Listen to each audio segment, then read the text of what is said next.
Hi, what's up mga kareyna? Kumusta po tayong lahat? Gaano nga ba katotoo na lumipat na ang mga sponsors ni Reyna kay Edsy? Ilan nga ba sa kanila ang mga lumipat or sino-sino nga ba ang mga ito? Bago natin umpisahan ang usaping ito, gusto ko munang magpasalamat sa lahat ng ating bagong subscribers at sa lahat-lahat ng ating mga senior citizens, mga secret viewers, mga individuals at mga iba't ibang grupo na talaga namang todo suporta para sa ating Reyna. Maraming salamat sa lahat ng mga magsusubscribe pa. Sana wag nating kaligtaan na i-press ang bell upang sa ganon ay ma-update po tayo sa mga susunod pang mga videos.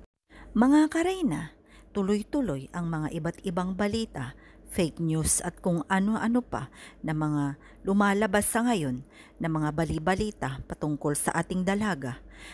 Pagkatapos ng mga iba't ibang pagbawi at espekulasyon patungkol sa bike, patungkol sa mga pondo at patungkol sa lupa ni Reyna, ngayon naman ay naglalabasan ang mga fake news na sabi nga nila na mga sponsors daw ni Reyna ay lumipat na kay Edsy. Ayon sa aking kaalaman, buong-buo ang mga sponsors at buong-buo ang layunin ng mga iba't ibang nagmamahal kay Reyna. Wala akong nakita or wala akong nabalitaan na talaga namang lumipat na nga ang mga sponsors o mga supporters ni Reyna. Maliban na lang sa mga ibang reactors na talaga namang parang siso na hindi na malaman kung saan sila lumulugar sa social media, mga kareyna.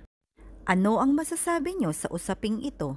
May nakilala ba kayo or may kagrupo ba kayo na talagang lumipat na, lalong-lalo na sa mga sponsors ni Reyna? Sana ay makapag-iwan kayo ng inyong mga komento kung meron man ang mga pangyayaring ito or sadyang fake news lamang ang mga naglalabasan ngayon sa social media. Ang masasabi ko lang, sana ay manatili tayong kalma, manatili tayo para kay Reyna, manatili tayo sa katotohanan at manatili tayo kung anuman or sinuman ang ating sinusuportahan mula noon hanggang ngayon, kung sino nga ba talaga ang karapat-dapat na suportahan na para sa akin, si Reyna pa rin ang karapat-dapat nating suportahan dahil siya talaga ang nangangailangan ng atensyon at talaga namang sadyang kailangan na ipagamot ang bata at pagtuunan ng pansin ng kanyang future upang sa ganon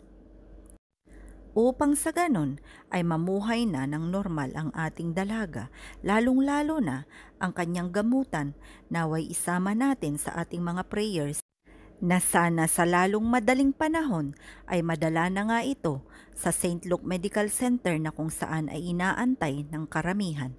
Maraming salamat and God bless us all.